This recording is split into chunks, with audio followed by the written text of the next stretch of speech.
So I wanted to come on here and talk about some of the oil refinery explosions that have been taking place. There was one over in Texas either yesterday or today or this morning, and there was another one in Romania, another one in India. Like all of a sudden, all these oil refineries are just getting destroyed, and a lot of the food facilities. Here in Georgia, we have massive fires, I mean, everywhere in South Georgia. Of course, this is during planting season where we're supposed to be planting and building up our gardens and things like that.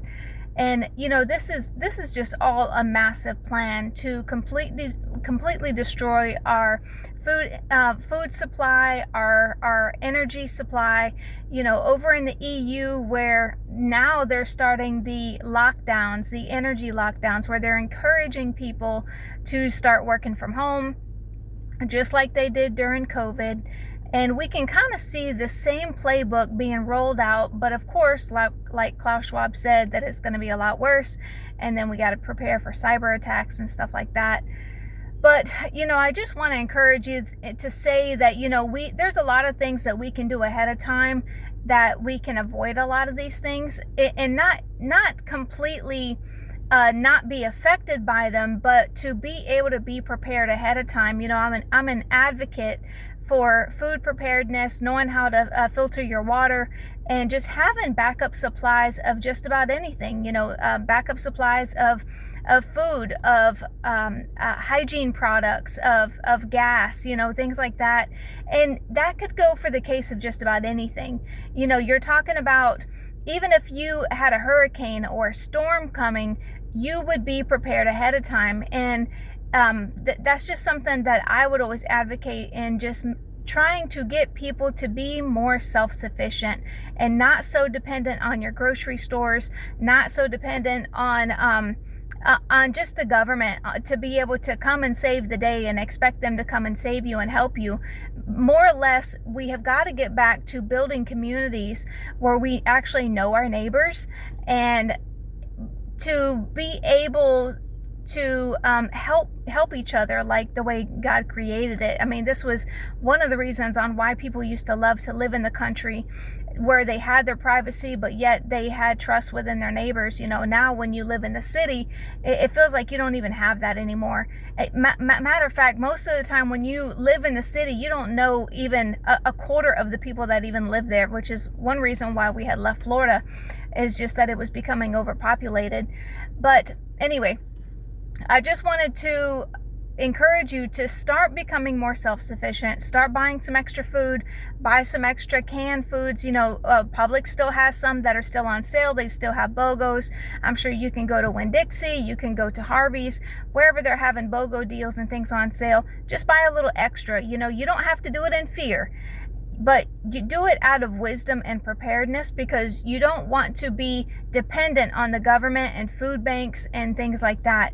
Obviously, as churches, these are something that we need to be watching for and trying to prepare for, to be able to help people in need, because the time is going to come where we are going to be in such need of each other that we got to have a better preparedness plan to be able to help other people.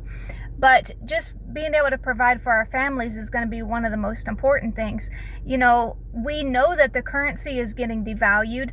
We know that they're talking about this whole digital plan on being able to get us off the petrodollar, the US dollar, and move us on to more of a digital currency.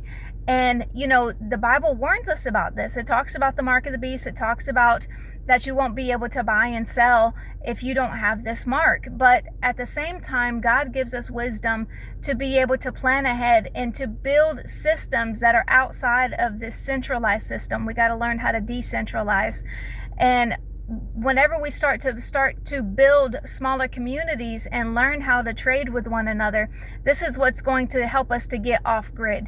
It's going to help us to get off of their centralized plan, where we don't depend on them anymore. We're not going to depend on the grocery stores.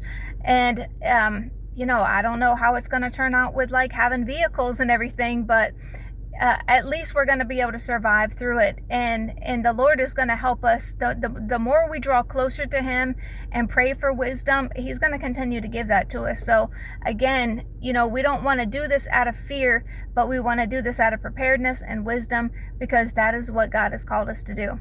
So that's just a word for you today. Keep an eye out.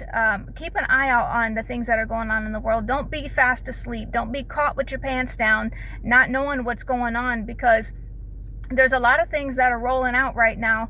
And like I said, even with just the oil refineries getting destroyed and them cutting off our electricity, the Bible talks about how that is going to come to, I don't remember what color horse it was. I don't know if it was the black horse or what it was, but it was talking about how, things are going to be very expensive, that it's going to cost a day's wage for a loaf of bread. And that's the time that we're heading into. We're going to head into a time where things are going to be extremely expensive. And we need to be able to have the resources to be able to get off of that and not depend on the grocery stores. And learn who your neighbors are, get to know your farmers, help support your farmers, support your local little shops that are being set up, that are selling the sourdough bread and all that stuff. You can sell the sourdough bread yourself and to be able to contribute to your own community. So these are just some ideas of what we can do to be able to help one another during these times that are coming, because they're coming whether we like it or not. And so we need to prepare for that. So take care, and I will talk to you again next time.